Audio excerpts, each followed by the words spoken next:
Welcome, dear listener, to another evening of intrigue and intellect in the world of Nero Wolfe. Tonight we delve into the shadows of old New York, where secrets whisper from leather-bound pages and murder lurks in the corridors of high finance. Settle into your favourite armchair, perhaps with a glass of something amber and warming, as we unravel the fatal secret of the banker's diary. If you're new here, hit that subscribe button and join our community of puzzle solvers, and tell me in the comments, what time period or location would you like to see in our next mystery? Victorian London, perhaps, or something entirely custom? Now, let's begin. Chapter 1. The Brownstone Summons. I, Archie Goodwin, have opened the door of Nero Wolfe's brownstone on West 35th Street to all manner of clients, tycoons, widows, hustlers, and the occasional crackpot with a wild story and wilder eyes. But on that crisp October afternoon in 1947, when Evelyn Hargrove stepped into the office, she brought with her a perfume of desperation that clung like the fog rolling off the Hudson. The city outside hummed with the post-war churn, taxis honking, newsboys shouting about Truman's latest speech. But inside the brownstone time slowed, as it always did when a case worth Wolfe's genius walked in. Evelyn Hargrove was no ordinary dame, mid-30s, with sharp green eyes that could cut glass and a tailored coat that screamed Fifth Avenue money. She sat on the edge of the yellow chair in the office, her gloved hands clasped tight enough to blanch her knuckles. Her auburn hair was pinned neatly under a hat tipped at a precise angle, but the faint tremor in her posture betrayed her. I leaned against the desk, sizing her up as I always do with new clients. She wasn't here for a lost necklace or a cheating husband. This was bigger. "Mr. Goodwin," she began, her voice low but steady like a violin string tuned just shy of snapping. "My brother, Reginald Hargrove, was murdered last night, and his diary. It holds the key to everything."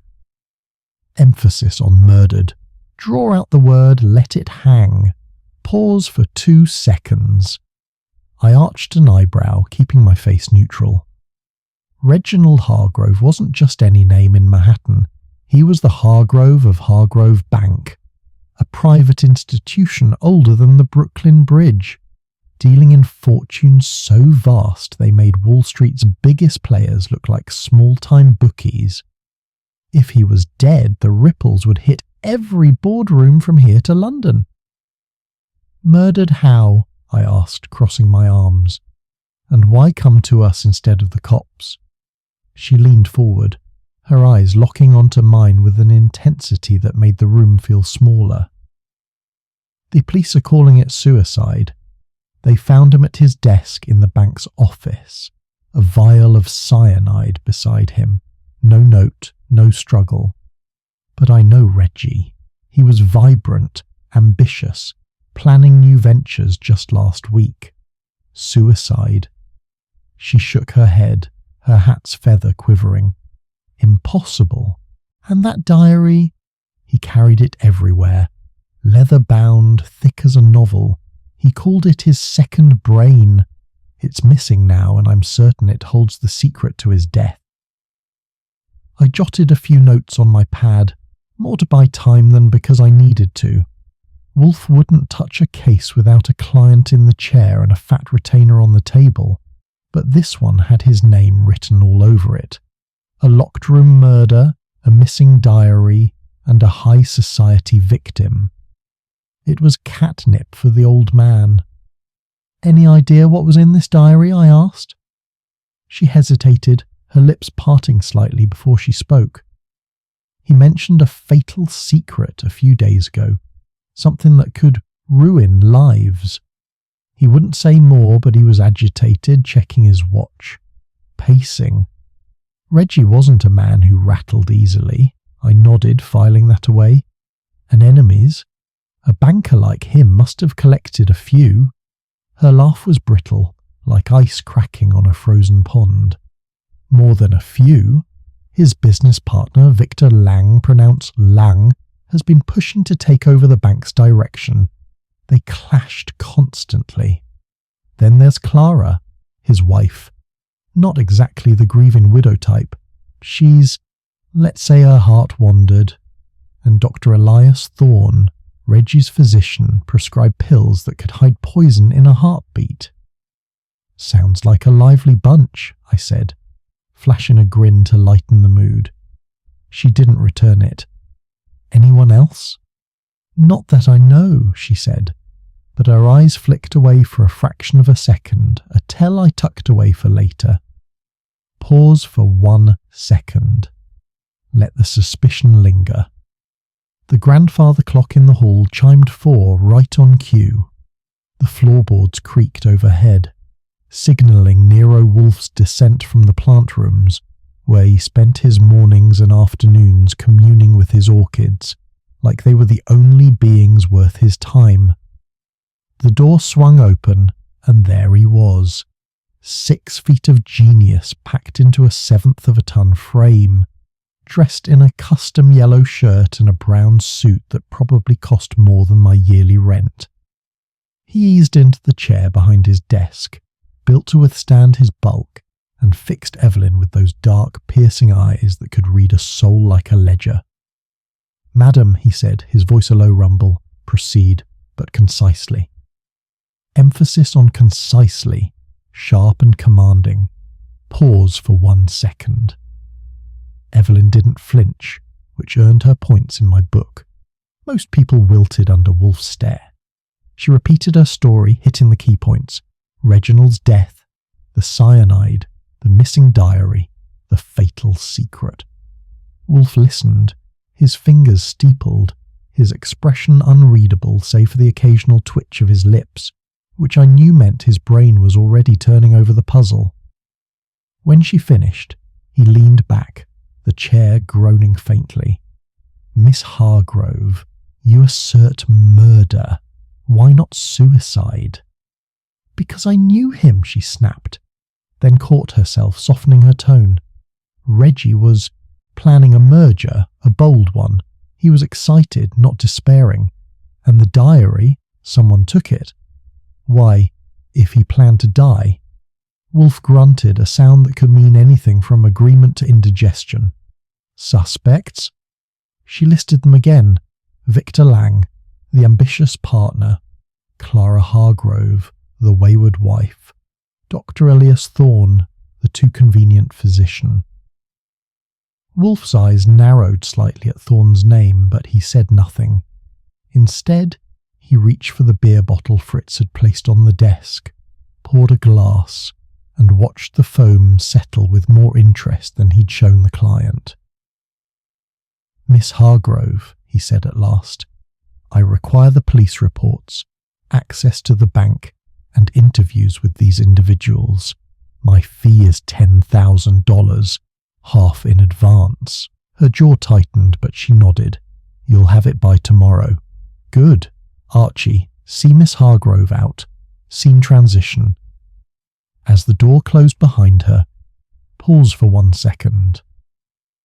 I escorted her to the stoop where a sleek black car waited under the glow of a street lamp.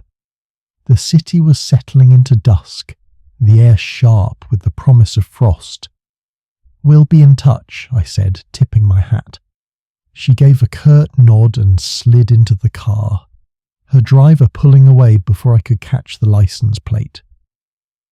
Back in the office, Wolfe was still nursing his beer, gazing at the globe by his desk like it held the answers. "Well, boss," I said, dropping into my chair, "this one's got your name on it.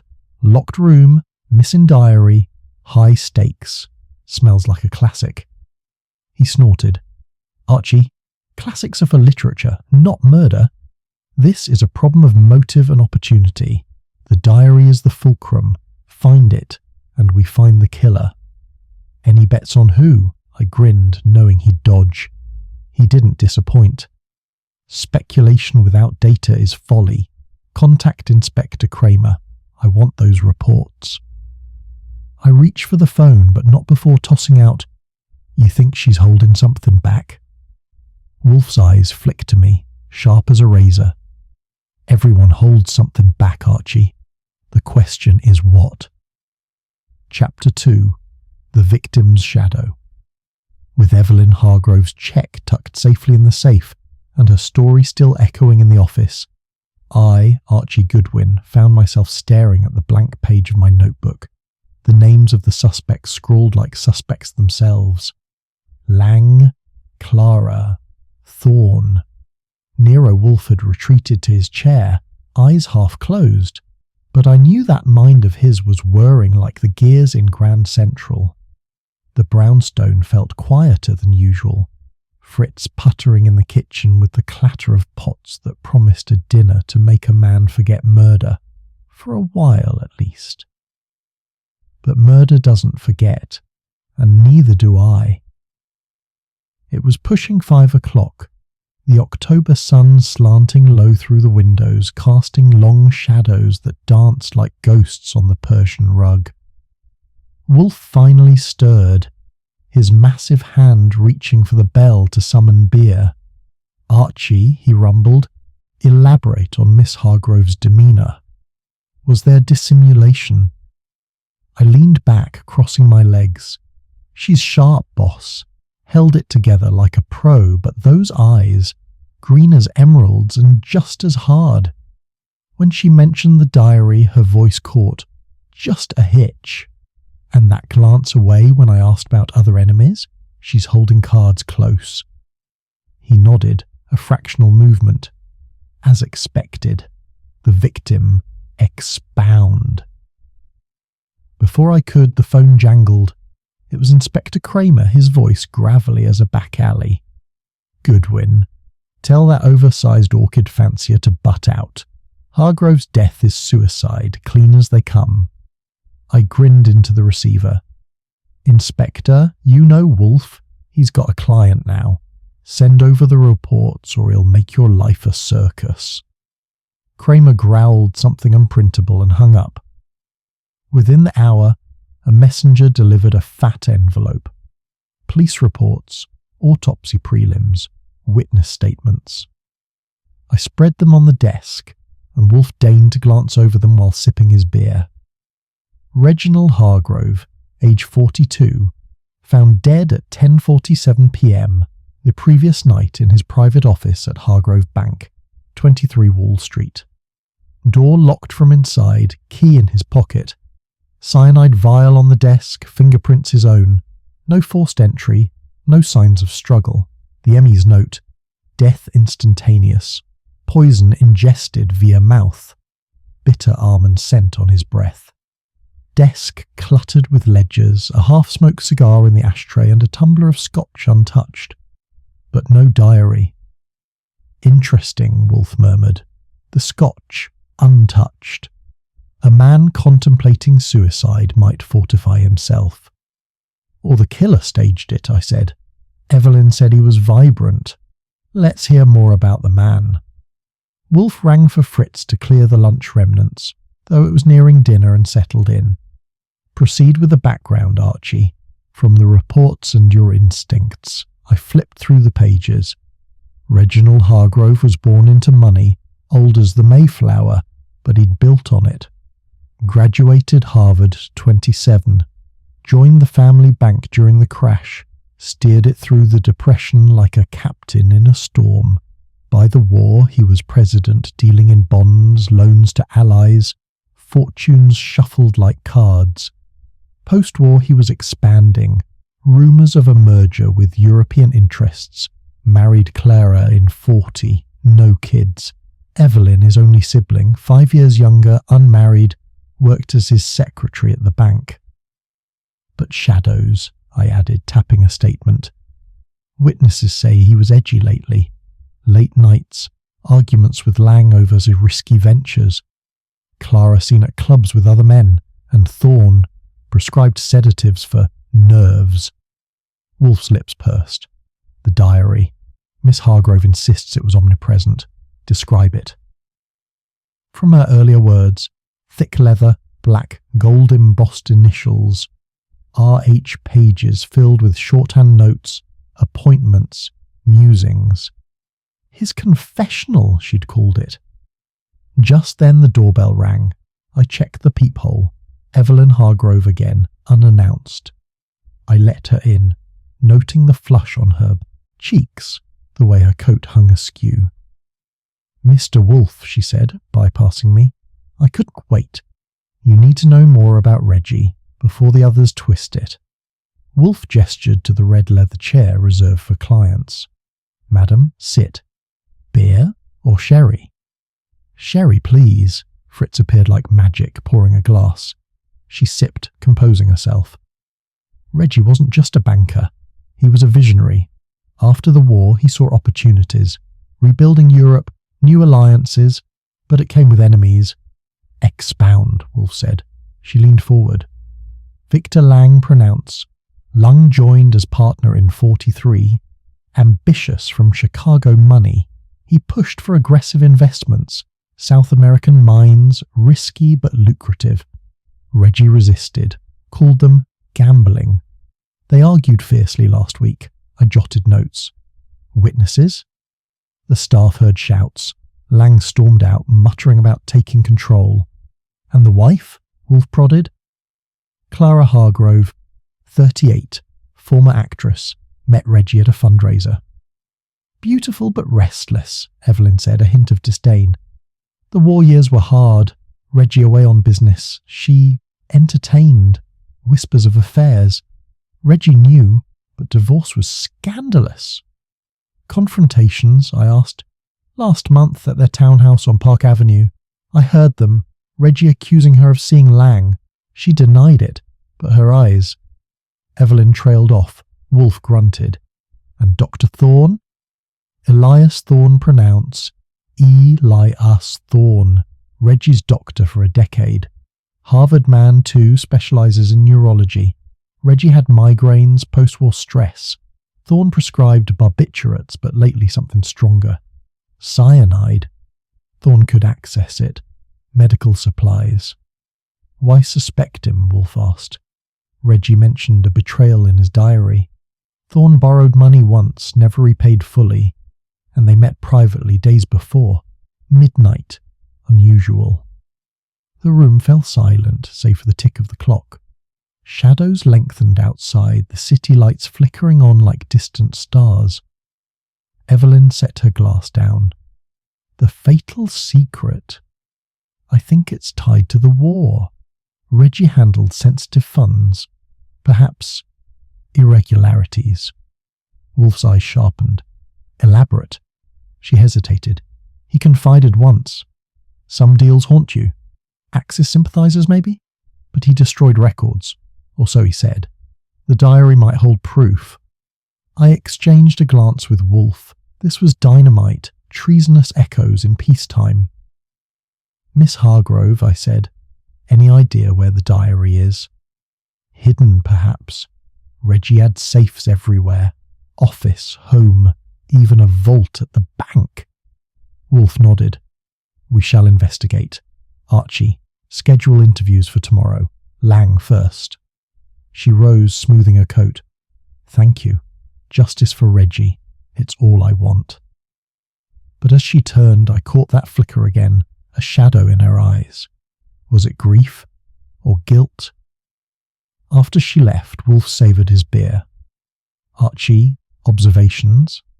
"She's painting the suspects vividly. Too vividly? Deflecting? Possibly. The victim casts a long shadow.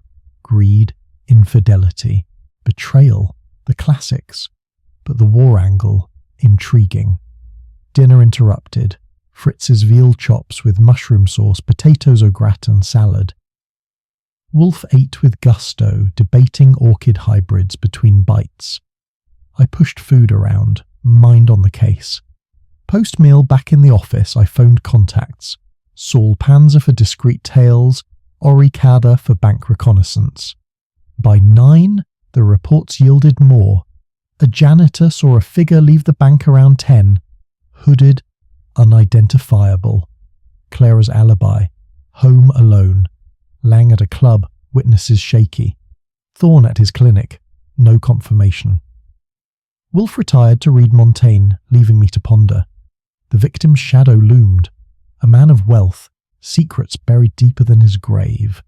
But as I turned out the lights, the phone rang again. Anonymous voice whispered, "Drop the Hargrove case, or join him." Click. Chapter 3. The Inspector's Grumble. The brownstone was still digesting Evelyn Hargrove's bombshell and that anonymous phone threat when the doorbell gave its familiar rasp the next morning. I, Archie Goodwin, checked the peephole and sighed. Inspector Kramer of Homicide stood on the stoop, his red face a thundercloud, chewing an unlit cigar like it owed him money. It was barely 9. The October air sharp with a scent of fallen leaves and city grit, and already the day promised trouble. I opened the door, flashing a grin. "Morning, Inspector, come to confess?"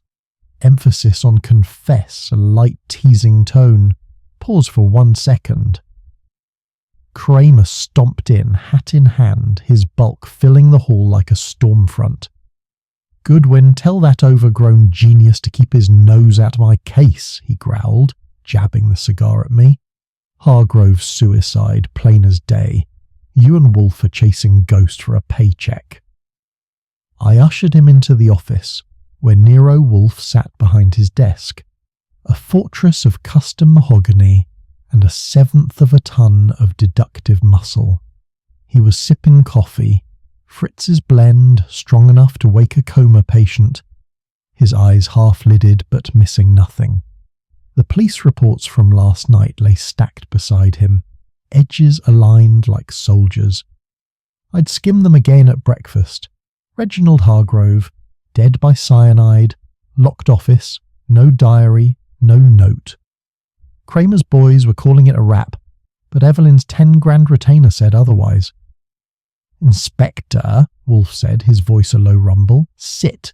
Beer." Kramer dropped into the red leather chair, waving off the offer. "Wolfe, I'm warning you, Hargrove's case is closed. Cyanide vial, his prints, locked door. He was up to his neck in debt, drinking too much. End of story." Wolfe's lips twitched, a flicker of disdain. "Indeed? And the diary?" Kramer shifted, the chair creaking. "Missing. So what? People don't always leave manifestos when they check out." I leaned against the wall, arms crossed. "Locked room, Inspector. Key in his pocket, no signs of a tussle. You buy in, he just sipped cyanide like it was his evening scotch." Kramer's face reddened further, if that was possible. "The Emmy says it's clean. Bitter almond on his breath, stomach contents confirm poison. He was alone, Goodwin. Bank's night guard saw nobody enter after 8. Wolfe set his coffee down, the cup clicking precisely on its saucer. "The guard's statement, Inspector, send it. And the full autopsy, witness interviews and any trace evidence from the office." Kramer chewed his cigar harder. "You think you'll find something my men missed? You're dreaming." "Dreams," Wolfe said, "are for poets. I deal in facts. You will provide the documents, or I shall procure them through other channels." I hid a grin. Those channels meant Saul Panzer, who could dig up dirt faster than a grave digger in a hurry. Kramer knew it too. He muttered something about damn private meddlers and promised the files by noon. As he stood to leave, I tossed out, "Any leads on who might have wanted Hargrove quiet?" "Besides the obvious." Kramer paused, hand on the doorknob. His partner, Lang, pronounced Lang, was screaming about a bad deal. The wife Clara wasn't exactly knitting at home, and that doctor, Thorne pronounced Elias Thorne, he's got access to enough chemicals to wipe out half the city, but no evidence points to murder. "Yet," I said, winking. He stormed out, leaving a trail of cigar fumes. I turned to Wolfe. "He's touchier than usual, boss. Think he's hiding something?" Wolfe grunted, reaching for the reports. Hide in incompetence, perhaps. Archie the bank. Visit it. Discreetly. Emphasis on discreetly. Low conspiratorial tone. Pause for 2 seconds. By 10 I was on Wall Street, the heart of New York's money machine. Hargrove Bank loomed like a marble cathedral, its columns gleaming under the morning sun. Inside, the air was cool, smelling of polish and old wealth. Clerks bustled, typewriters clacked, and tellers counted bills with the precision of metronomes. I flashed my card, Archie Goodwin, Confidential Investigations, and asked for Victor Lang. Lang's office was a step down from Hargrove's, but not by much. Mahogany panelling, a view of the stock exchange, a desk big enough to land a plane. Lang himself was slick as his pomaded hair, mid-40s, with a pencil moustache and eyes that darted like a card sharp's. "Mr. Goodwin," he said, offering a handshake that was too firm. "Evelyn hired you, waste of money. Reginald was cracking, debts, bad deals. The war hit us hard." I sat, crossing my legs. Bad enough to swallow cyanide? He flinched barely. Suicide, the police say. Tragic, but not surprising. I leaned forward. "You two fought. Staff heard shouting last week. Care to share?" His smile was thin. "Business disagreements. I wanted to push into South American markets. Mines. Oil." Reginald was cautious. Too cautious.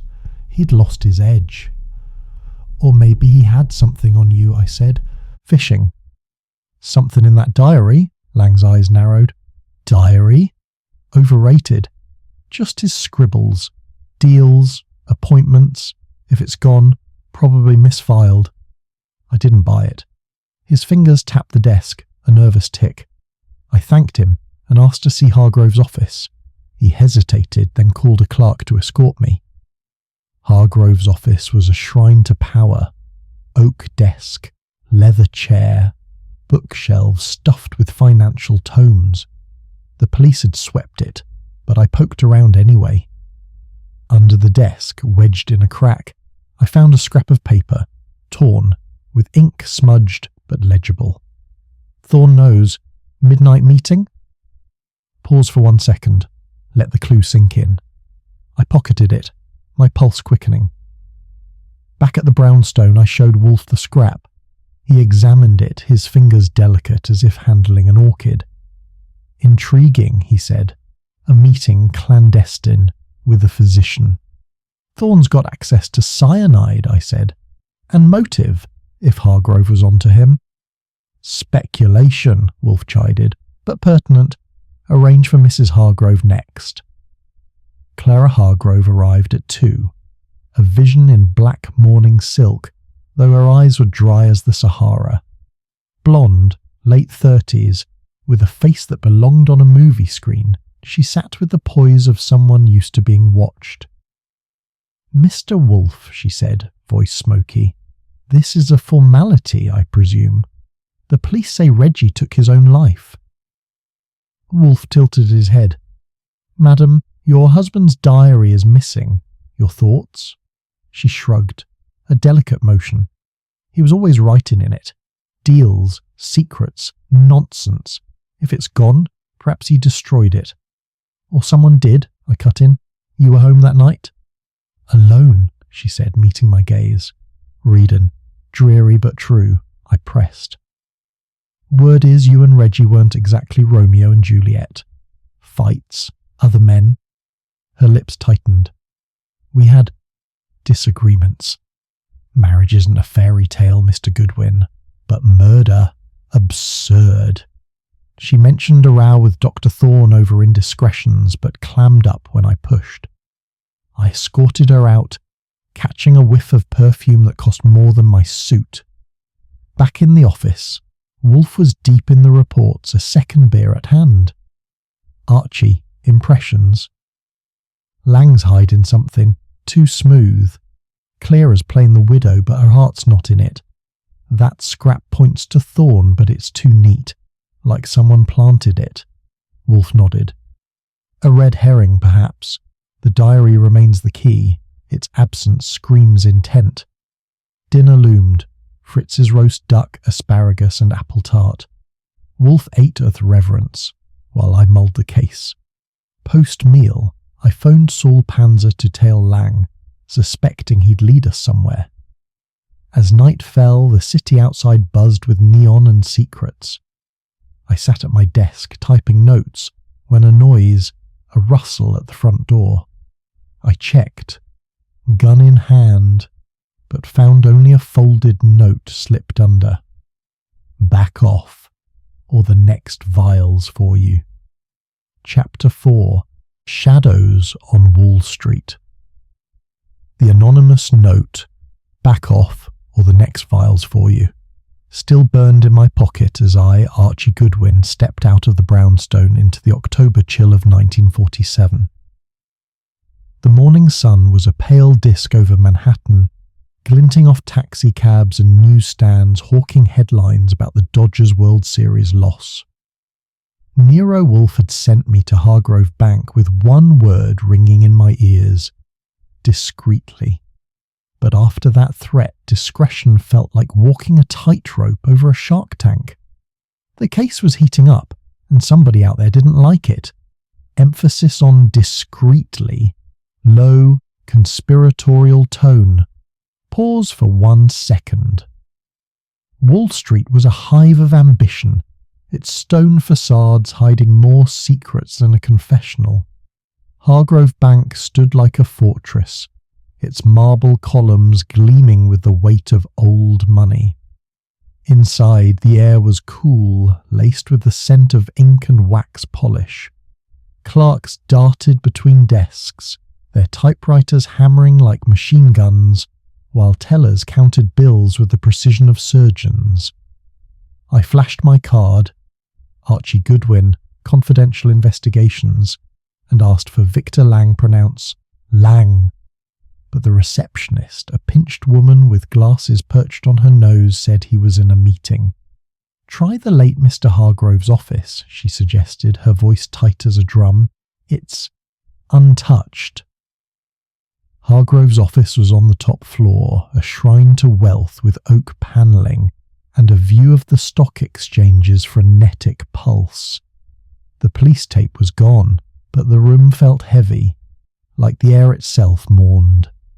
The desk was a battlefield of ledgers, a cigar stub in an ashtray, and that untouched Scotch glass from the reports. I scanned the shelves, financial tomes, a photo of Reginald with a younger Evelyn at a yacht club, both smiling like the world was theirs. No diary, of course. The cops had scoured the place, but Wolfe always said police miss what's under their noses. I knelt by the desk, running my fingers along its underside. Something caught, a sliver of paper wedged in a crack. I teased it out. A torn scrap, ink faded but readable. Thorn, midnight, trust broken. My pulse ticked up. Dr. Elias Thorne, pronounced Elias Thorne, the pill-pushing physician, was already on my radar, but this was a neon sign pointing his way. Planted or careless? I pocketed it, my gut saying it was too convenient. Pause for 1 second, let the clue land. As I stood, a shadow moved in the hall. I froze, hand slipping to the .38 in my shoulder holster. The door creaked, revealing a janitor, grey-haired, wiry, with eyes that darted like a cornered rat.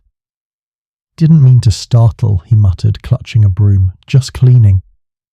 Late for that, I said, easing my hand away. You were here the night Hargrove died. He nodded, reluctant. Saw him at 8, working late. Looked nervous. Nobody else came in, not that I saw. Nobody? I pressed. Not even a shadow? His lips twitched. Maybe a figure, near 10, hooded, quick. Couldn't swear to it. I filed that away. Know anything about a diary? Black leather, gold initials? He shook his head, too fast. I slipped him a 5 spot and my card. Call if you remember." Back in the lobby, Victor Lang finally appeared, his suit sharp as a razor, that pencil moustache twitching like it had its own agenda. "Goodwin," he said, offering a handshake that squeezed too hard. "Still chasing Evelyn's fairy tale? Reginald killed himself. End of story." "Stories have twists," I said, leaning against a marble pillar. "You two fought over South American deals. Care to elaborate?" Lang's eyes flicked to the clerks, then back. Reginald was timid. Missed opportunities. Mines, oil, big money. I pushed. He pushed back. Normal business. "Normal enough to get heated?" I asked. "Staff heard shouting," he shrugged. "Tempers flare. Doesn't mean I poisoned him." "What about the diary?" I watched his face. "Heard it was his second brain." Lang's fingers tapped his cufflinks, engraved with a curious serpent design. "Overrated. Just notes. If it's gone, he probably burned it. He was paranoid lately." "Paranoid about what?" I leaned in, voice low. "Debts," Lang said, too smoothly. "War loan's gone sour. Ask his wife. She'd know." I let him slink back to his meeting, but his cufflinks stuck in my mind. A clue, or just flashy taste? I needed air. Stepping outside, I lit a cigarette, the smoke curling into the crisp air. That's when I saw him. A man in a grey fedora leaning against a lamppost across the street, newspaper shielding his face. Too still. I started toward him, but he melted into the crowd, leaving only a chill down my spine. Emphasis on chill. Slow. Ominous. Pause for 2 seconds. Back at the brownstone by noon, I laid the scrap on Wolfe's desk.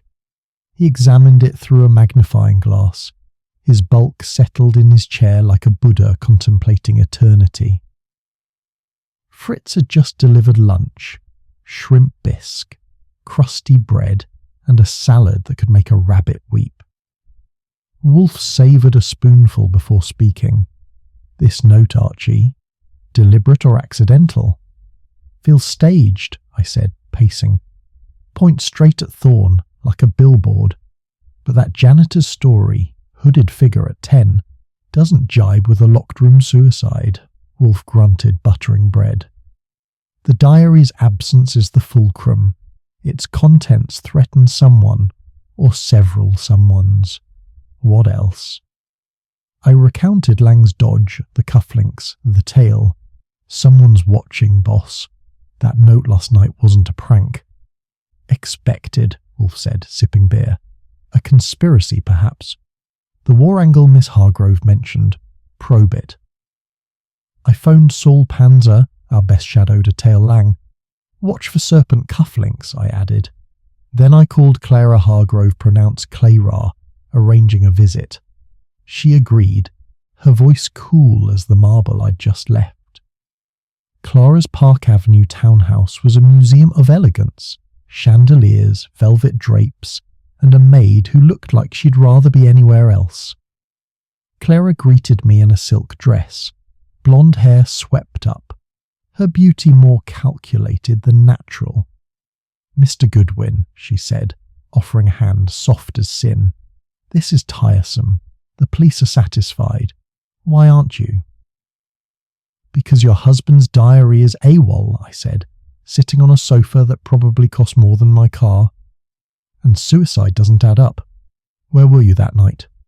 "Home," she said, lighting a cigarette. "Reading Proust. Dull, but true." "Alone?" I pressed. Her eyes flickered. "Yes. Reggie was distant. We lived separate lives." "Separate enough for affairs?" I kept my tone light.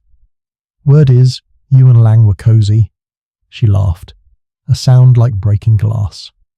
"Gossip is cheap, Mr. Goodwin. Reggie and I had our issues, but murder? Preposterous. Ever hear of a midnight meeting with Dr. Thorne?" I watched her face. Her fingers paused mid-puff. "Thorne? Reggie saw him for migraines, nothing more." I didn't buy it. Her poise was too perfect, like an actress hitting her mark. I thanked her and left, but not before noticing a letter on her hall table, addressed to Lang, unopened. Coincidence? I doubted it. Back at the brownstone, Wolfe was deep in his orchids, upstairs in the plant rooms, but I cornered him before dinner. Clara's playing innocent, but she's no saint.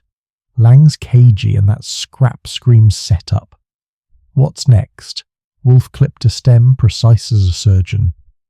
The diary, Archie, its secrets are the key. And this midnight meeting, verify it, summon Thorn. As I dialed the doctor, the city outside darkened, neon flickering like a pulse. The case was a maze and every turn led deeper. But as I hung up, a sound stopped me cold.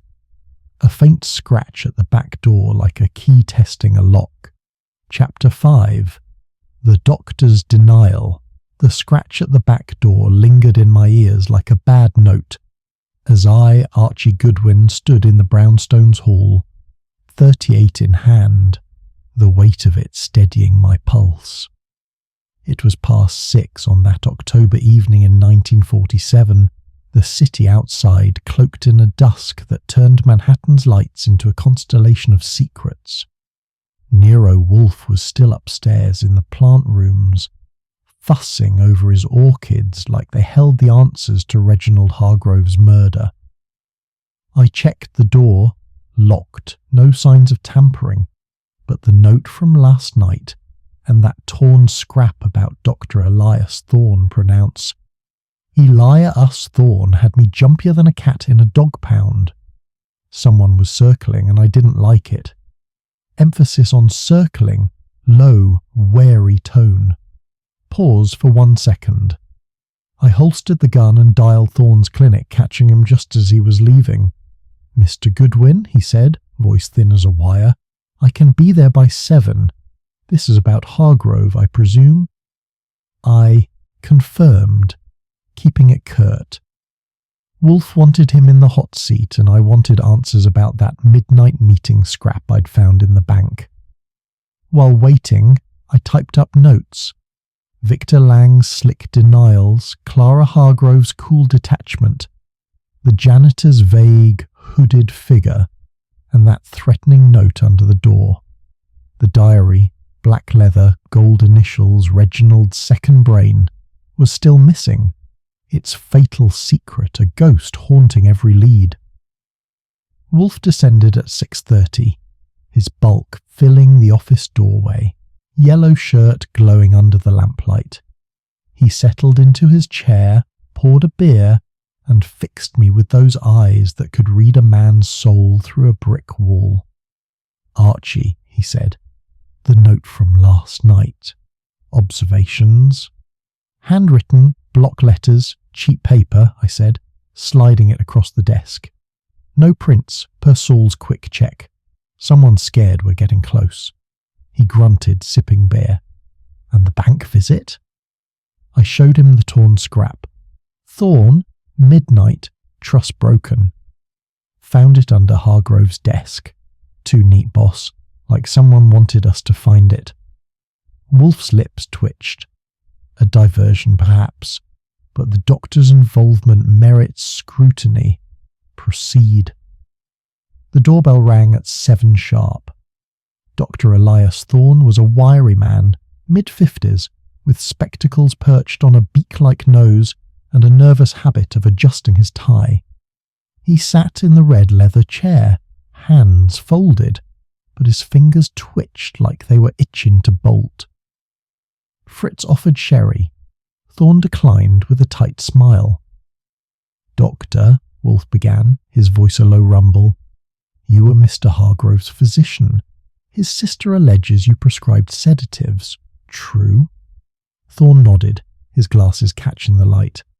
Barbiturates for migraines. Post-war stress. Common in men of his stature. Nothing unusual. And cyanide? I cut in, leaning forward. You've got access, right? Clinics stock it. Chemical research, pest control. Thorne's face paled, but his voice stayed steady. Cyanide? Yes, in controlled amounts, but I never prescribed it nor supplied it to Reginald. Absurd. I pulled out the scrap, holding it up. This says Thorn, midnight, trust broken. Care to explain? He blinked, adjusting his glasses. That must refer to a meeting last week. Reginald wanted to revise his will. Cut someone out. We met late, at his office. Nothing sinister. Who'd he cut out? I pressed. Thorn hesitated, lips pursed. He didn't say, but he was agitated, kept checking his diary, muttering about debts repaid. Wolfe leaned forward, the chair creaking. The diary, doctor, its contents. I never read it, Thorn said too quickly. He guarded it like a treasure. Notes, deals, personal matters. I exchanged a glance with Wolfe. Thorn was slippery, but was he lying? His tie adjustments screamed nerves, but his story held. Just. I escorted him out, noting the way he scanned the street before hurrying to a waiting cab. Back in the office, Wolfe was deep in thought, fingers steepled. Archie, impressions? He's hiding something, I said, pacing. That will change story, feels rehearsed. And he didn't blink at the cyanide question. Too calm. Possibly, Wolfe murmured. But the scrap. Too convenient. A false trail. Dinner interrupted. Fritz's roast lamb, potatoes au gratin, and green beans with almonds. Wolfe ate with reverence, pausing only to debate the merits of rosemary versus thyme. I pushed food around, my mind on the case. The diary, the threats, the hooded figure. Pieces of a puzzle that didn't fit. Yet. Post-dinner, I hit the streets to clear my head. The city was alive. Neon signs buzzing, couples laughing outside jazz clubs. I headed to the subway, planning to check a lead at Hargrove's favourite haunt, the Empire Club. But as I turned onto 7th Avenue, I felt it. Eyes on my back. I slowed, glancing in a shop window's reflection. There he was again, grey fedora, newspaper, same guy from Wall Street. My hand brushed my gun, but I kept walking, leading him into the subway crowds at Penn Station. The platform was a chaos of coats and chatter, the air thick with cigarette smoke and the rumble of an approaching train. I slipped behind a pillar, watching. Fedora followed, head down, but he was good, kept his distance. I waited till the train doors opened, then darted into the crowd, doubling back through an exit. He was gone when I resurfaced, but my nerves were singing. Emphasis on singing. Sharp, tense. Pause for 2 seconds. Back at the brownstone by 9, I reported to Wolfe, who was nursing a second beer and reading Montaigne. The tale's persistent, I said, dropping into my chair. Same guy from the bank. Langsman, Clara's, or Thorn's. Wolfe set his book down. Or none. The diary's secret threatens multiple parties. A conspiracy, Archie, is not unlikely. I nodded, typing up the day's haul. Thorn's denial, the will angle, the tale. Saul called while I was at it. Lang had spent the evening at a private club meeting a man with a scar on his cheek. No name yet. Keep digging, I told him. Wolfe rang for Fritz, ordering coffee. The will, Archie, verify it. And the bank's vaults. Hargrove may have hidden the diary there. I made a note to check with Evelyn tomorrow, but as I typed, a new thought hit. What if the diary wasn't just missing but destroyed? Burned, shredded, gone to ash to hide that fatal secret? The war angle. Axis funds, Evelyn had hinted, felt like dynamite, but we needed proof. The phone rang, jarring me. Saul again. Archie, Lang's meeting wasn't just drinks. Scarface handed him a package, small, wrapped in brown paper. Looked heavy. Follow it, I said, my gut tightening, and watch your back. As I hung up, the brownstone felt too quiet. The city's pulse outside a distant drum. I checked the locks, gun still close.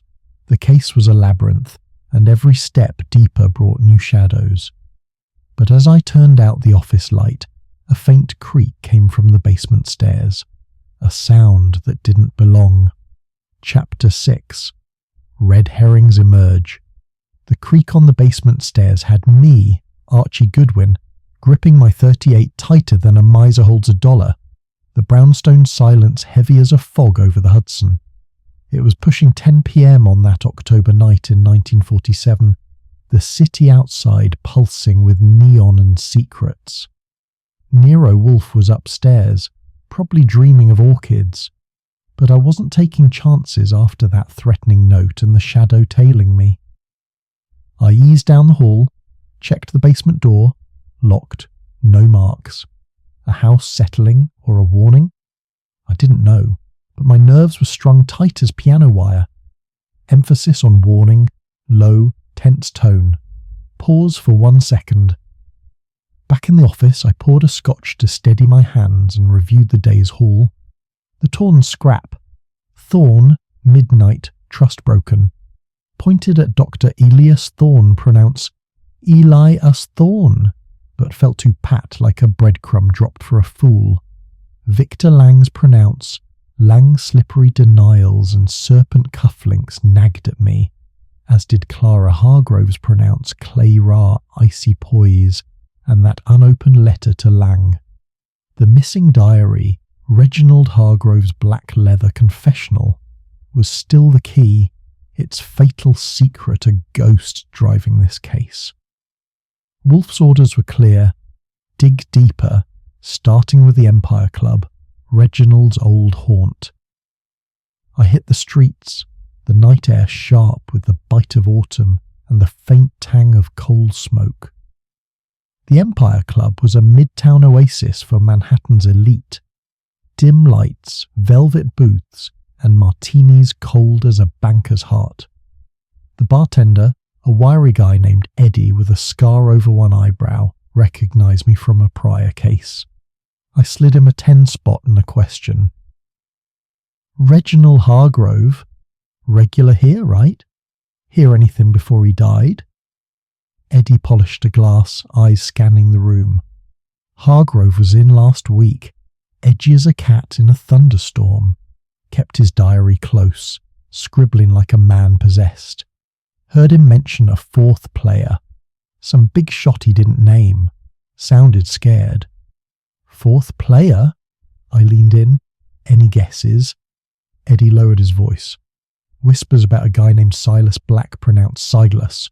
Reclusive, loaded, deals in shadows. Word is he and Hargrove tangled over a loan. Forged, maybe. Black don't like being crossed. I filed that away, my pulse ticking up. A new name wasn't just a lead. It was a crack in the case's facade. Anything else? Eddie shrugged. Hargrove argued with a dame that night. Blonde, classy, could have been his wife. Clara playing the field. I thanked Eddie and stepped into the night, my mind churning. But as I hailed a cab, I caught it again. That grey fedora half a block away, newspaper folded under his arm, same guy, same game. I ducked into an alley, heart pounding, and waited. Footsteps followed, then stopped. When I peered out, he was gone, but a cigarette butt smouldered on the pavement, still warm. Emphasis on warm, sharp, suspenseful. Pause for 2 seconds. Back at the brownstone by midnight, I found Wolfe in the office, a beer in hand, poring over the police reports. The room smelled of Fritz's late-night coffee and the faint musk of old books. I laid out my findings. Eddie's tip about Silas Black. The blonde. The tail. This black guy's new, I said, pacing. Sounds like trouble, and Clara's not as lonesome as she claims. Wolfe grunted, setting his glass down. Black.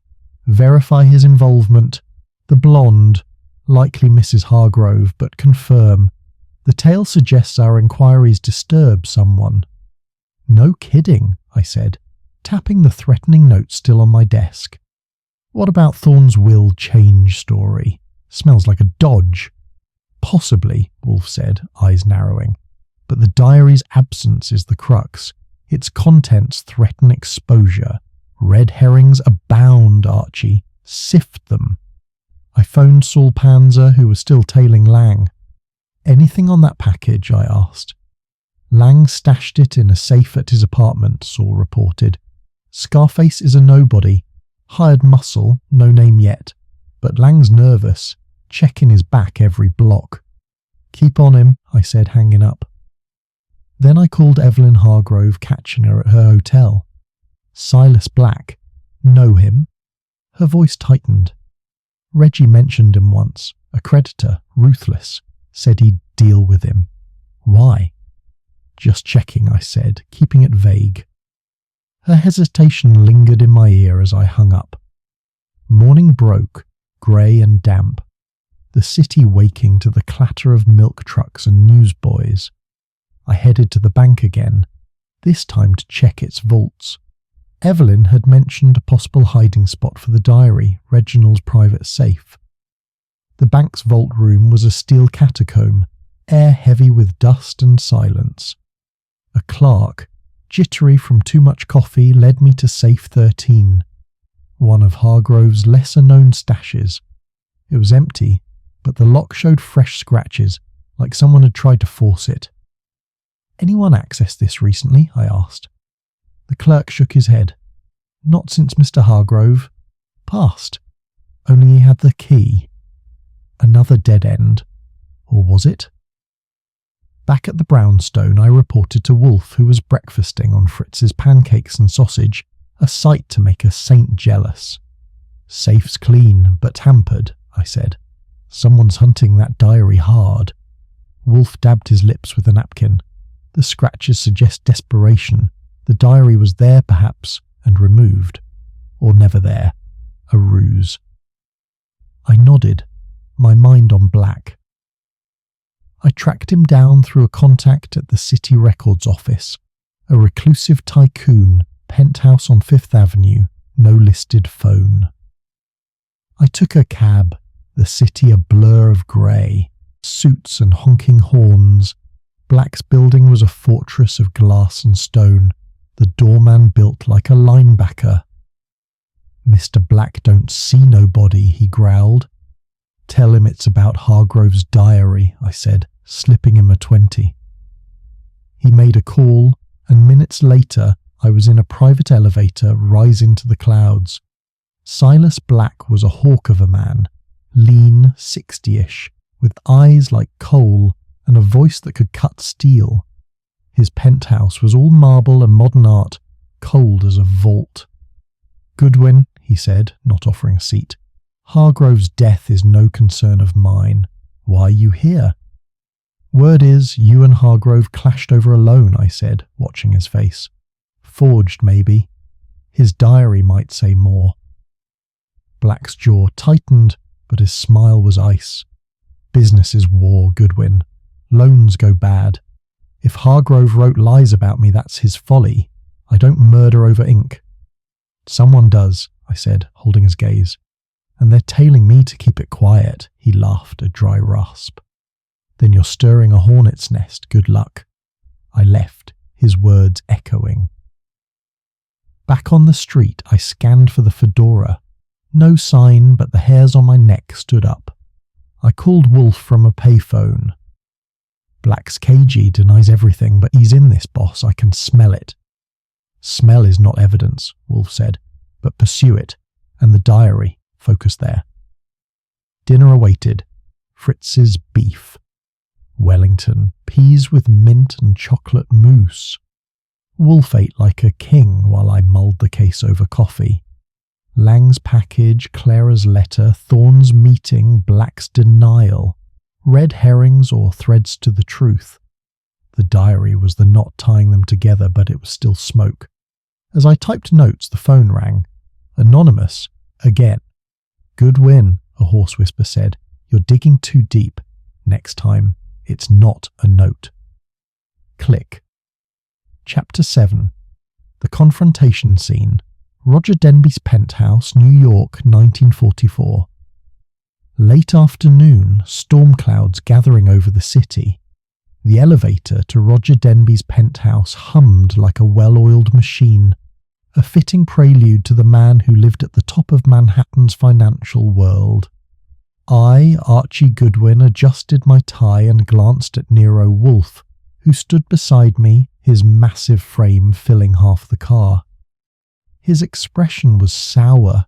Leaving his orchids and brownstone for fieldwork was about as pleasant for him as a tax audit. But the diary's secrets, Leonard Harrow's murder, and that cryptic note about the circle closing at midnight demanded action. We were here to shake the tree and see what fell out. Pause for breath.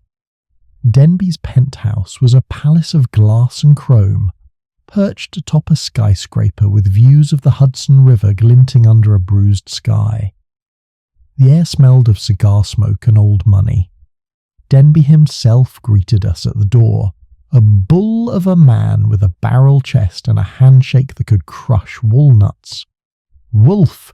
Goodwin!" he boomed, his voice echoing off the marble floors. "To what do I owe the pleasure?" His smile was all teeth, but his eyes darted like a man expecting bad news. Wolfe settled into a leather armchair that groaned under his weight, his fingers steepled. "Mr. Denby," he began, his voice a low rumble. "We're here about Leonard Harrow's murder. You met him the night before his death. What did you discuss?" Denby's smile faltered, but he recovered quickly, pouring himself a scotch from a crystal decanter. "Murder? The police say suicide.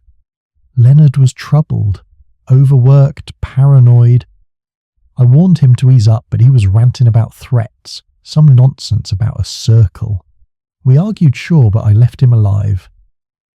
I leaned against a bookcase watching Denby's hands. They were steady, but his knuckles whitened around the glass. "What time did you leave him?" I asked. 10, maybe 10:30, Denby said, shrugging. "He was in his office, pacing like a caged animal." Pause. Wolfe's eyes narrowed, a sign he was sniffing something rotten. "Mr. Denby, you are aware of the diary Leonard kept, locked, with entries about a secret account and a circle of vipers?" Denby's glass paused halfway to his lips. "Diary? First I'm hearing of it. Sounds like Leonard's imagination running wild." I spotted something on a side table. A silver keychain shaped like a serpent coiled around a lock, identical to the one I'd seen on Clarence Vane's desk. My pulse quickened. 2 suspects, same symbol. Coincidence? I didn't buy it. "Nice keychain," I said, nodding toward it. "Where'd you get it?" Denby glanced at it, then back at me, his face a mask. "A trinket. Gift from a business associate." "Why?" Wolfe interjected before I could press. "Mr. Denby, your evasions are tiresome. The keychain is a symbol of the Order of the Silver Serpent, a clandestine group tied to Leonard's secret account. You and Mr. Vane are members, are you not?" The room went still, the only sound the distant rumble of thunder. Denby's jaw tightened, but he laughed. A forced barking sound. "You're reaching, Wolfe. Some club I joined years ago for networking. Means nothing. Leonard was in it too, you know. Ask Vane if you want a conspiracy." Cliffhanger. Is Denby hiding his involvement, or is Vane the real snake? What do you think, dear listener? Transition. Soft fade to next scene. Scene. The brownstone. Wolfe's office. Later that evening. Back at West 35th Street, the rain had turned into a full-blown storm, rattling the windows of Wolfe's office. Fritz had left a tray of coffee and sandwiches, but Wolfe ignored them, his attention fixed on a map of Manhattan pinned to the wall. I'd just finished typing up my notes on Denby's interview, my fingers itching to dig deeper into that keychain connection. "Archie, Wolfe said, not looking up. Describe the keychain again. I leaned back in my chair, picturing it. Silver, about 2 inches long, a snake wrapped around a lock. Vane's was identical, down to the etching on the snake's scales. Too specific for a coincidence. Wolfe grunted, a sound that meant he was thinking hard. The Order of the Silver Serpent, he mused. A front, no doubt, for illicit dealings. Leonard's diary mentions millions siphoned from the bank. Vane or Denby, or both, may have killed to protect that secret, but we need evidence, not symbols.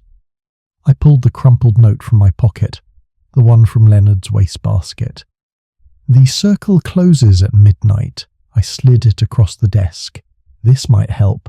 Found it in Leonard's office. Could be a meeting time, a deadline, or a threat. Wolfe studied it. His lips pursed. Midnight. A dramatic flourish, but vague. We must force their hand, Archie. Summon Vane, Denby, and Miss Lyle here tomorrow night. We shall confront them together. Pause. I raised an eyebrow. All three? You're staging a showdown, aren't you? Wolfe's eyes gleamed. A necessary theatricality, Archie. Pressure reveals cracks. One of them will break. Transition. Gentle fade. Scene. The brownstone. Next evening, 8 p.m. The office was a stage set for drama. Wolfe sat behind his desk, a bottle of beer at his elbow, his expression serene but sharp. I'd arranged the chairs in a semicircle. Clarence Vane, sleek and polished. Roger Denby, glowering like a cornered bear, and Margaret Isle, pale and clutching her handbag. The air was thick with tension, the kind you could cut with a knife. Wolfe began, his voice calm but commanding. Ladies and gentlemen, Leonard Harrow was murdered to protect a secret, a multi-million-dollar account detailed in his diary. One of you knows more than you've admitted. Let us begin with the Order of the Silver Serpent. Vane shifted, his smile tight. A social club, nothing more. Leonard was a member. So what? Denby snorted. You're fishing, Wolfe. If there's a crime, look at Vane. He was always sniffing around Leonard's desk, angling for his job. Vane's eyes flashed. That's rich, Denby. You were the one skulking outside Leonard's office the night he died. I saw you. Margaret Lyle gasped, her hand flying to her mouth. Stop it, both of you. Leonard was scared, yes, but he trusted me. He said the circle was closing in, but he never named names. Wolfe raised a hand, silencing them. Miss Lyle, you found a key in Leonard's desk after his death. Why conceal it? Her eyes widened. I didn't want it falling into the wrong hands. Leonard said it unlocked something dangerous. I leaned forward. Dangerous how? The diary or something else? She hesitated, then whispered. He mentioned a safe hidden in his office. I don't know what's in it. Cliffhanger. A hidden safe. What secrets does it hold, listeners? Any guesses? Pause. Wolfe turned to Vane. Mr. Vane, your keychain, a serpent and lock, matches Mr. Denby's, a symbol of your allegiance to this circle. Did you struggle with Leonard, leaving scratches on his desk with that keychain? Vane paled, his hand instinctively touching his pocket. That's absurd. I wasn't in his office that night. Denby laughed bitterly. Lying already, Vane. I saw you leave the bank at 11 looking like you'd seen a ghost. Wolfe's gaze shifted to Denby. And you, sir, were there at 10:30? Did you confront Leonard about the account? Did you kill him when he refused to comply? Denby slammed his fist on the armrest. I'm no murderer. I warned Leonard to stop his schemes, but he wouldn't listen. I left him alive. Pause for breath. The room crackled with accusations, each suspect pointing fingers. I watched their faces. Vane's calculated calm, Denby's barely contained rage, Margaret's nervous glances. Wolfe leaned back, sipping his beer, letting them stew. He was playing them like a maestro, waiting for a false note. "Archie," he said suddenly, "retrieve the note from the wastebasket, read it aloud." I pulled it out, my voice steady. The circle closes at midnight. I looked at Vane. Care to explain? Vane's composure cracked, just a hair. It's nonsense. Probably Leonard's dramatics. Wolfe's eyes gleamed. Or a signal. A meeting time for the Silver Serpent. One of you arranged Leonard's death to ensure silence before that midnight rendezvous. Margaret's voice broke the silence. It wasn't me. I loved Leonard. Not like that, but as a friend. He was trying to expose the account, not protect it. Denby rounded on her. "Then why hide the key? You're in deeper than you let on, Miss Lyle," Vane smirked. "She's deflecting. Look at Denby. He's got the temper for murder." Pause. Wolfe raised a hand again. "Enough. The truth lies in the details. Archie, tomorrow we inspect Leonard's office again. The safe Miss Lyle mentioned may hold the final piece. Until then, no one leaves the city." Vane stood, smoothing his jacket. "This is a farce. I'm not staying for more of your games, Wolfe." I blocked the door, grinning. "Sit down, pal. The show's not over." Cliffhanger. Will the safe reveal the killer, or is someone playing a deeper game? What's your theory, dear listener? Transition, dramatic fade, scene, the brownstone after the suspects leave. As the door closed behind Vane, Denby and Lyle, Wolfe leaned back, his eyes half closed. "Archie, your impressions?" I poured myself a coffee, thinking, Vane's too smooth, like he's rehearsed his lines. Denby's got a temper, but he's not stupid enough to leave clues lying around. Margaret's hiding something, but I don't buy her as the killer. That's safe. She's our best lead. Wolfe nodded. The safe? Yes. And the note. Midnight suggests a deadline, perhaps for a transaction. We must act swiftly. I grinned. You're enjoying this, aren't you? He snorted. Phwee. I enjoy my orchids and my dinner. This is merely necessary. Dear listener, the circle is tightening, but who's at its centre? Share your guesses below and join us tomorrow as we crack open Leonard's safe. Chapter 8. The twist scene. Nero Wolfe's brownstone, West 35th Street, New York, 1944. Evening. The air heavy with the scent of rain-soaked streets and Fritz's freshly baked bread.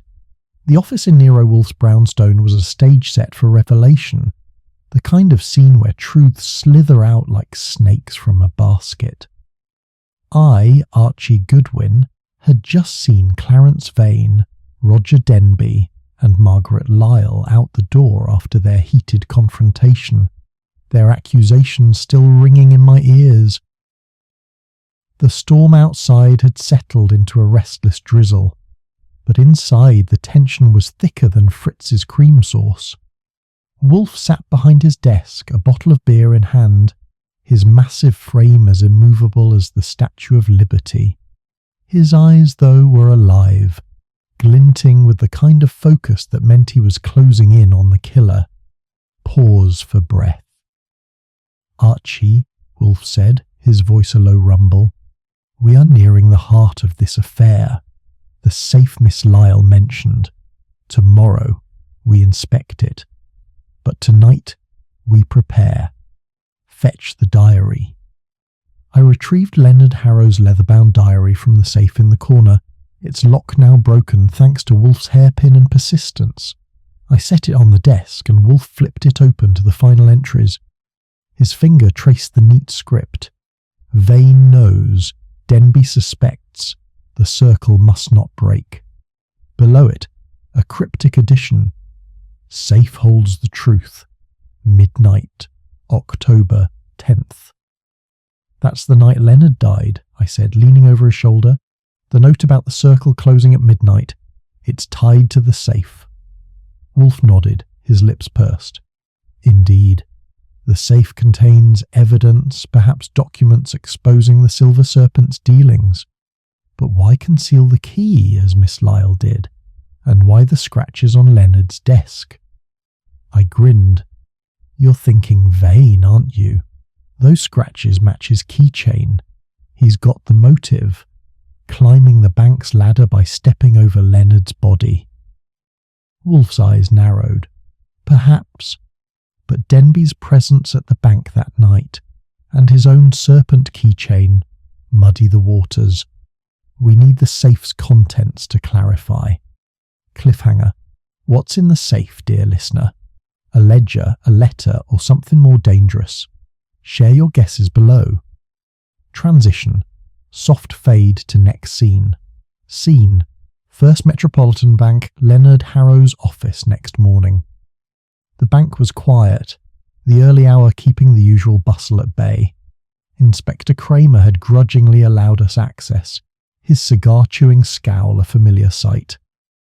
Wolfe, this better not be a wild goose chase, he growled. The coroner's sticking with suicide. Wolfe, who'd made the rare trek from the brownstone, ignored him, his attention on Leonard's office. The mahogany desk gleamed under the morning light, the bloodstain on the carpet now a faint shadow. I knelt by the desk, running my fingers along the scratches I'd noticed before. Shallow, irregular marks, as if something metal had scraped the wood during a struggle. Archie, Wolfe said, pointing to a panel beneath the desk. Examine that. I tapped the wood, and it gave a hollow thud. A hidden compartment. With a bit of prying, the panel slid open, revealing a small safe, its lock gleaming. Bingo, I muttered. Miss Lyle wasn't kidding. Kramer leaned in, his cigar nearly singeing my ear. What's this? Harrow never mentioned a safe. Because he didn't trust you, I shot back, earning a glare. I handed Wolfe the key Margaret had dropped during the confrontation. Small, silver, etched with a tiny serpent. It fit the lock perfectly. Pause. Wolfe turned the key, and the safe clicked open. Inside was a single envelope, sealed with red wax and a folded ledger. I opened the envelope, revealing a letter in Leonard's hand. To whom it may concern, the Order of the Silver Serpent is a cancer on this bank. Vane leads it.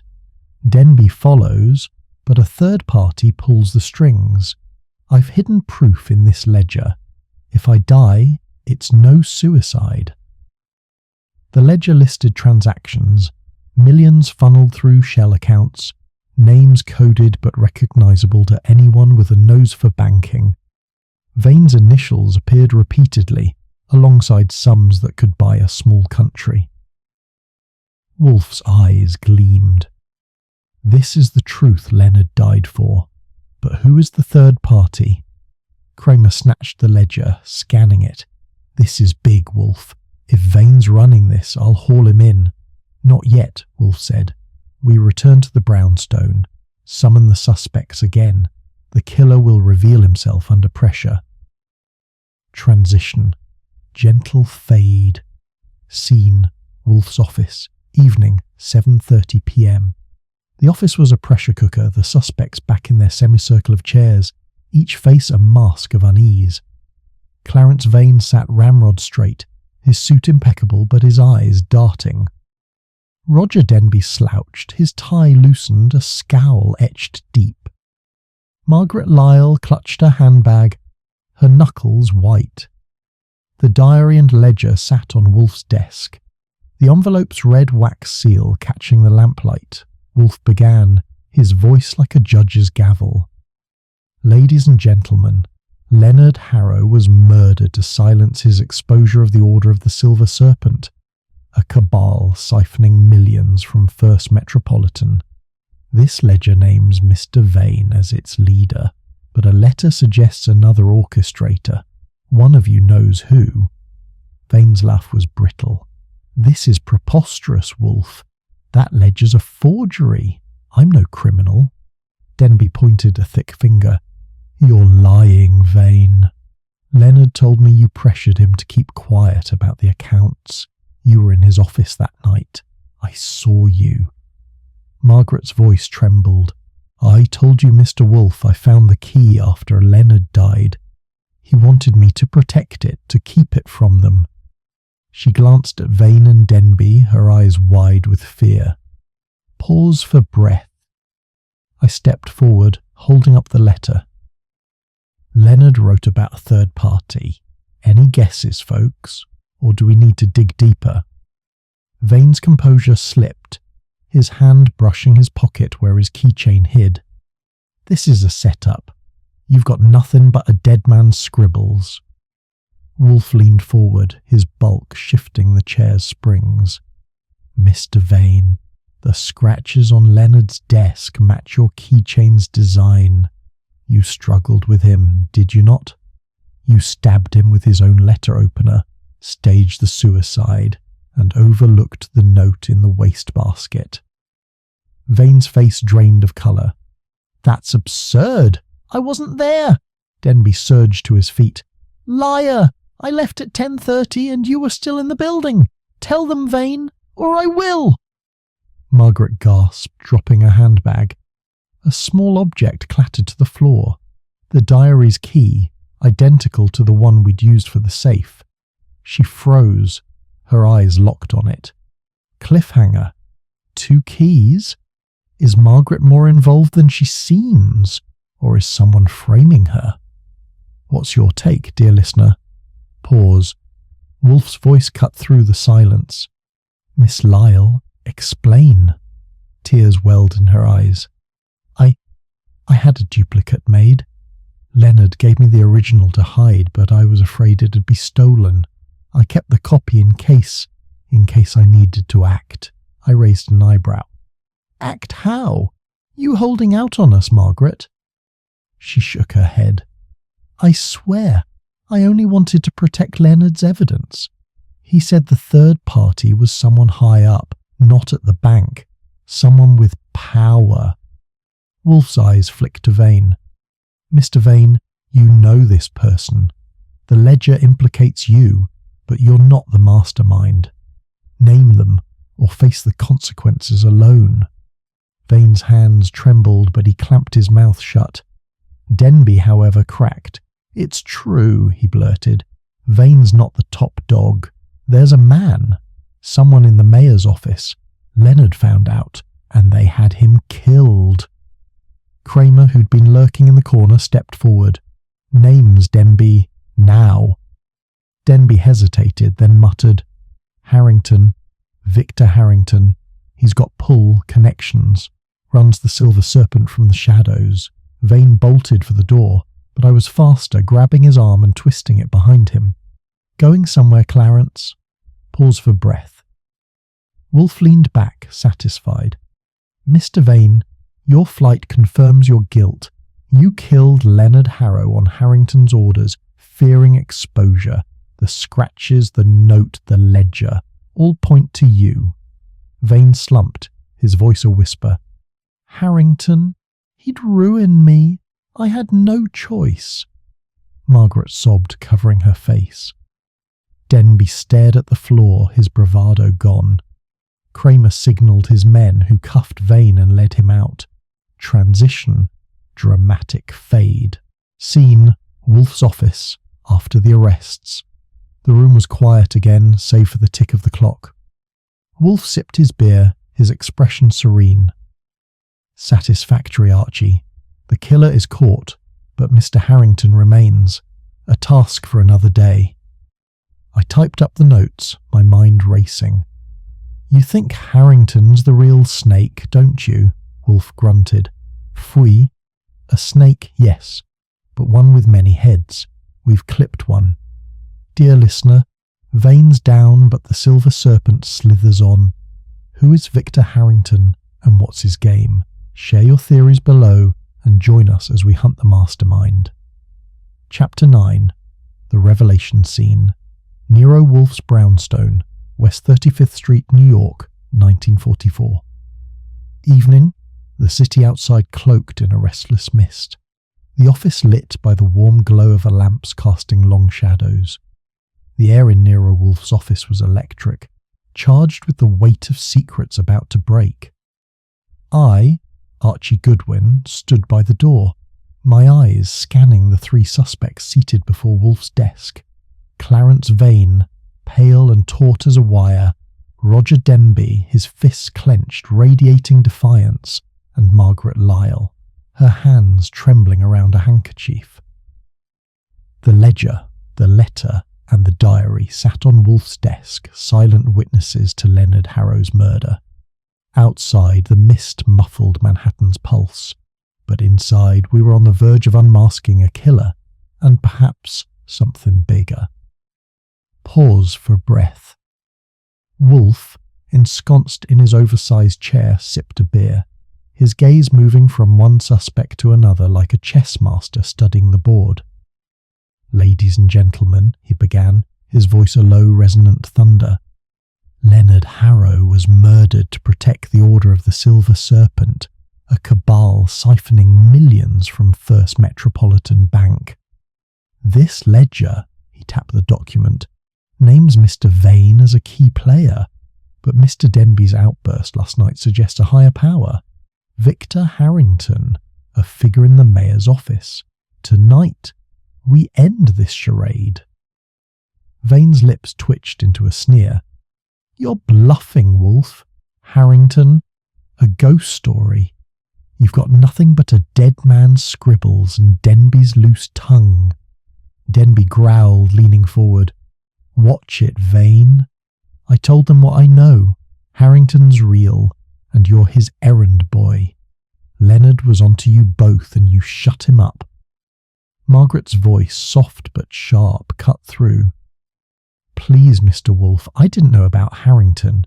Leonard only told me the safe held proof. I kept the key to protect his work, not to hide anything." I stepped closer, holding up the duplicate key she'd dropped last night. "Then why two keys, Miss Lyle?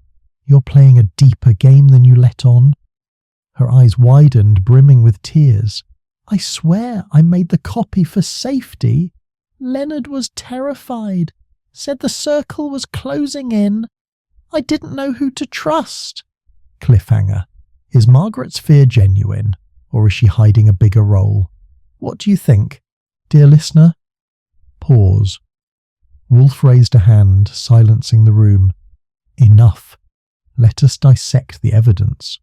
The scratches on Leonard's desk match Mr. Vane's serpent keychain, suggesting a struggle. The note in the wastebasket, "The circle closes at midnight," indicates a deadline, likely for a transaction or betrayal.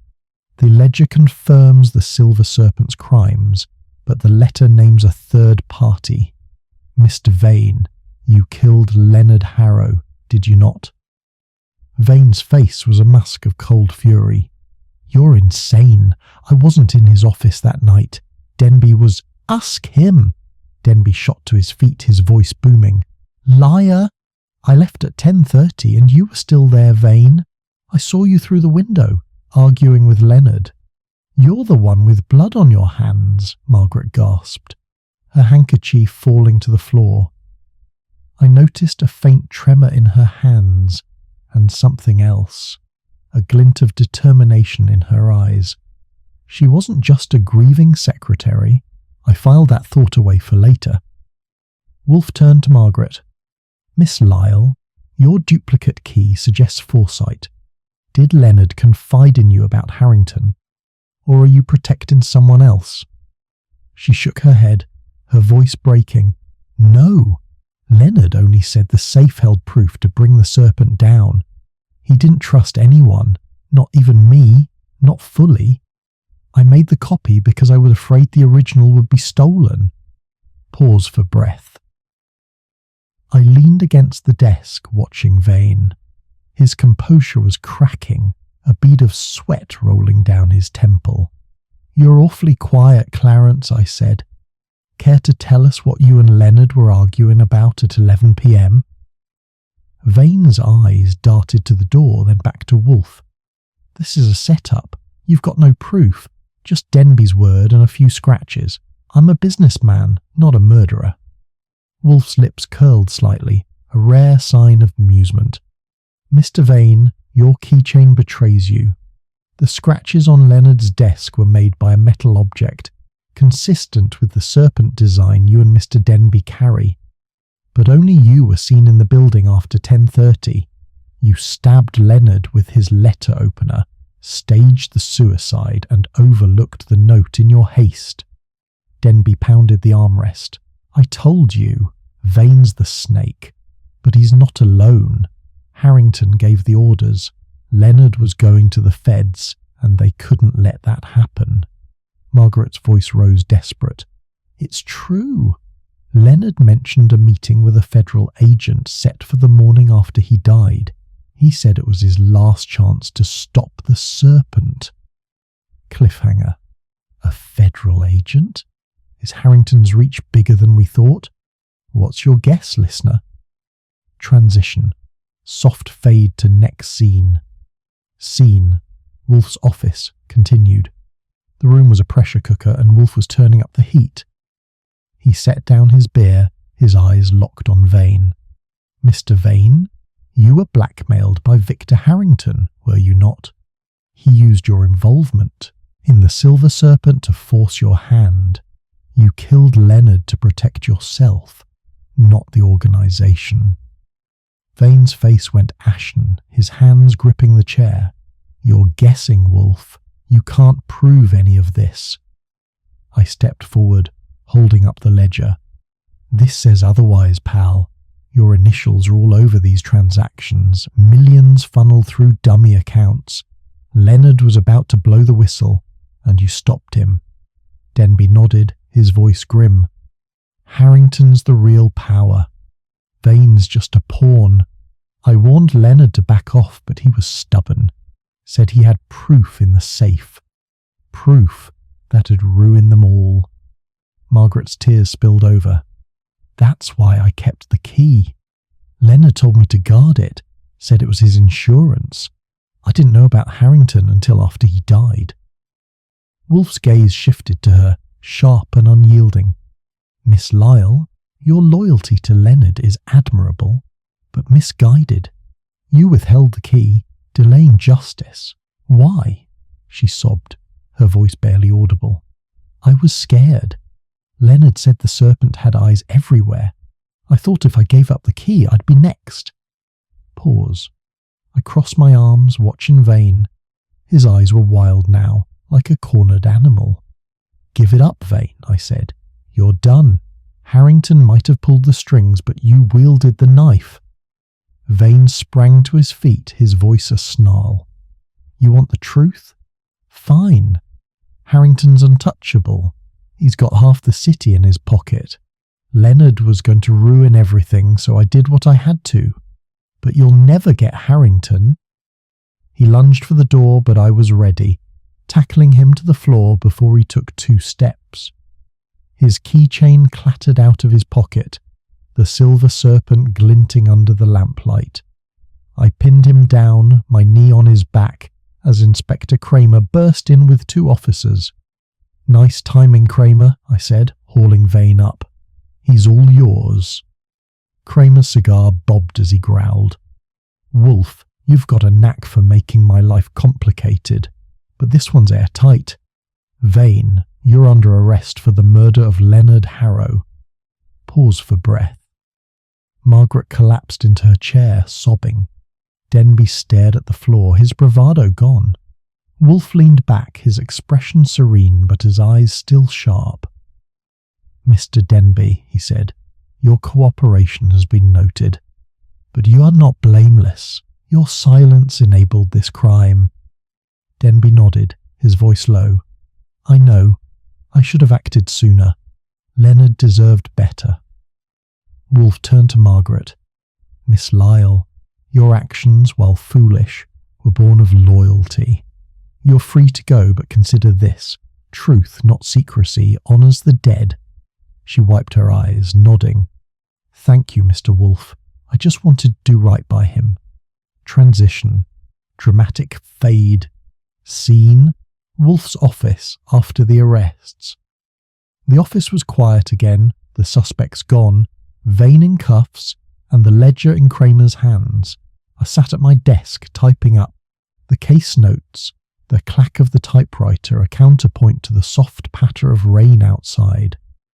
Wolfe sipped his beer, his gaze on the orchids lining the room. "Archie," he said, "this case is closed, but the shadow of Victor Harrington looms. A man with such influence will not be easily caught." I grinned. "You're already planning the next round, aren't you?" he snorted. "Phooey, I plan dinner and my orchids, but if Harrington crosses our path we shall be ready. Dear listener, Vane's down, but the Silver Serpent's head remains. Who is Victor Harrington, and how deep does his influence run? Share your theories below, and join us for the final chapter of this mystery. Chapter 10. Justice Served Scene. Nero Wolfe's brownstone, West 35th Street, New York, 1944. Morning, sunlight streaming through the windows, casting a golden glow over the office. The morning after Clarence Vane's arrest felt like the city had exhaled. Outside, New York hummed with its usual rhythm, taxis honking, newsboys shouting. But inside Nero Wolfe's brownstone, a quiet satisfaction settled over the office. I, Archie Goodwin, sat at my desk, typing up the final case notes, the clack of the typewriter blending with the faint clink of Wolfe's beer bottle as he set it down. The air smelled of Fritz's coffee and the orchids lining the room, a reminder that some things, at least, remained constant. Leonard Harrow's murder was solved, but the shadow of Victor Harrington, the unseen puppet master of the Silver Serpent, lingered like a half-remembered dream. Pause for breath. Wolfe, ensconced in his custom chair, was leafing through a book on orchids, his massive frame relaxed but his eyes sharp. "Archie," he said, not looking up, "your report. Read the conclusion." I cleared my throat, glancing at the page. Clarence Vane, Vice President of First Metropolitan Bank, murdered Leonard Harrow on the night of October 10th, 1944, stabbing him with a letter opener and staging it as suicide. Motive: to silence Harrow's plan to expose the Order of the Silver Serpent, a secret group laundering millions, led by Vane under the direction of one Victor Harrington.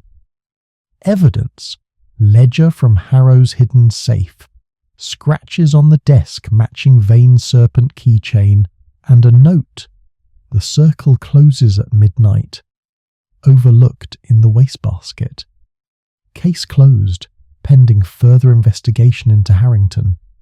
Wolfe grunted, a sound of approval. Satisfactory. Though Harrington remains a thorn.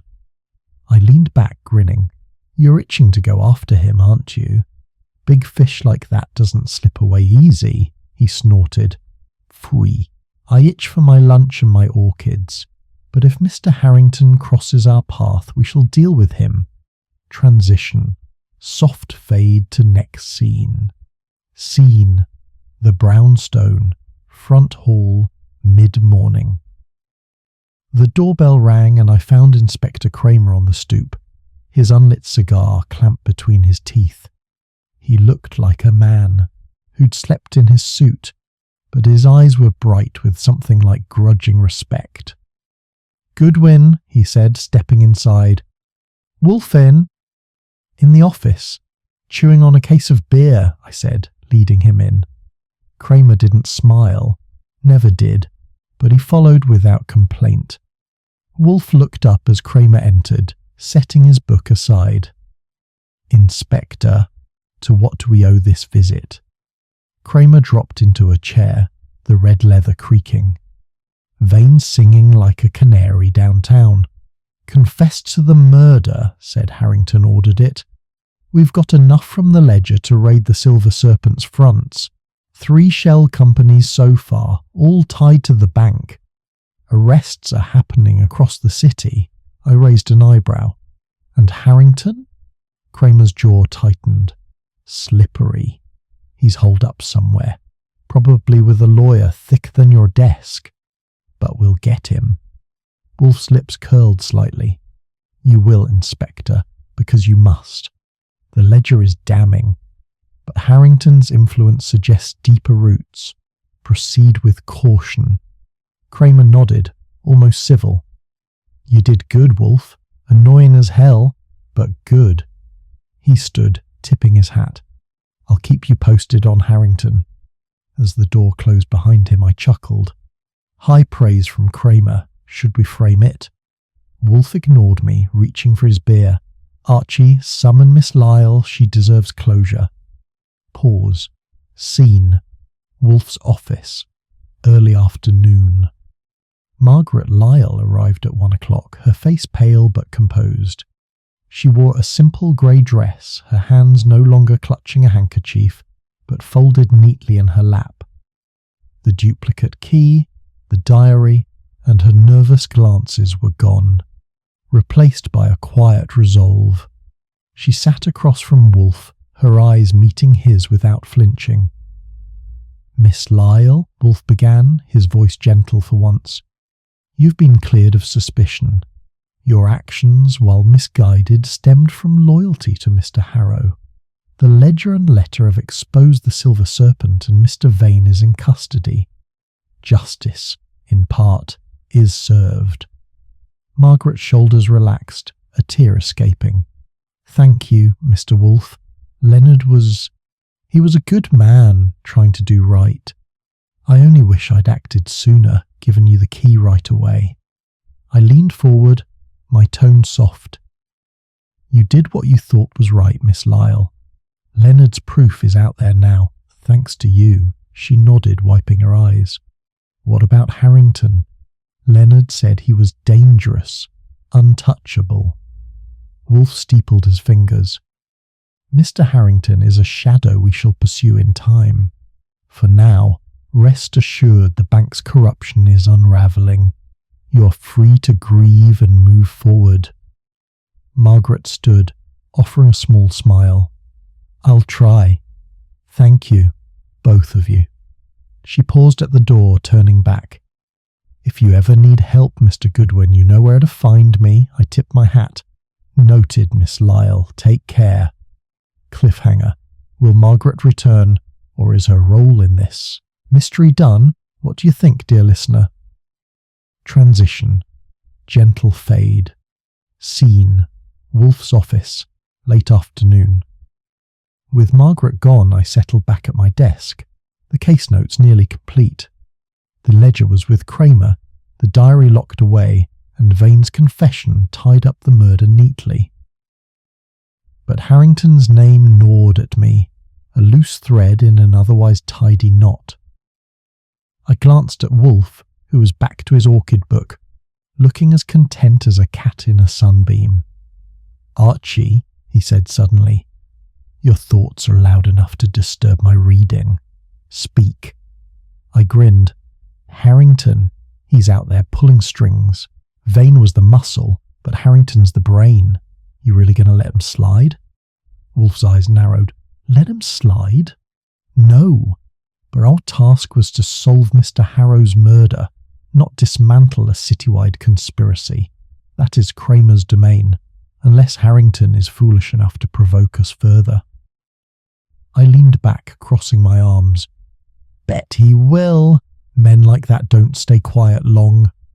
Wolfe grunted, a sound that meant I was probably right, but he wasn't admitting it.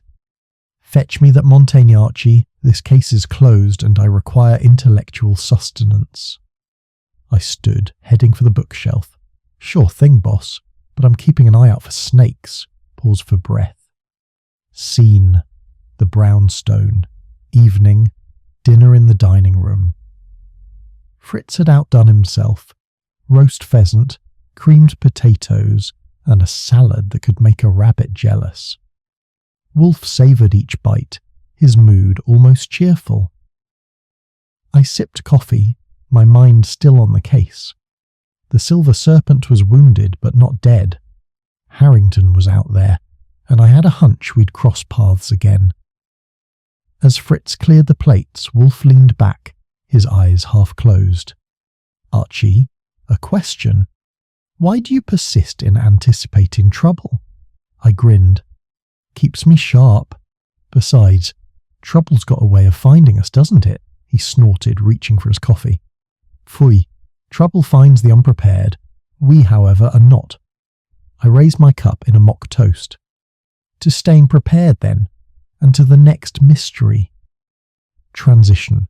Soft fade.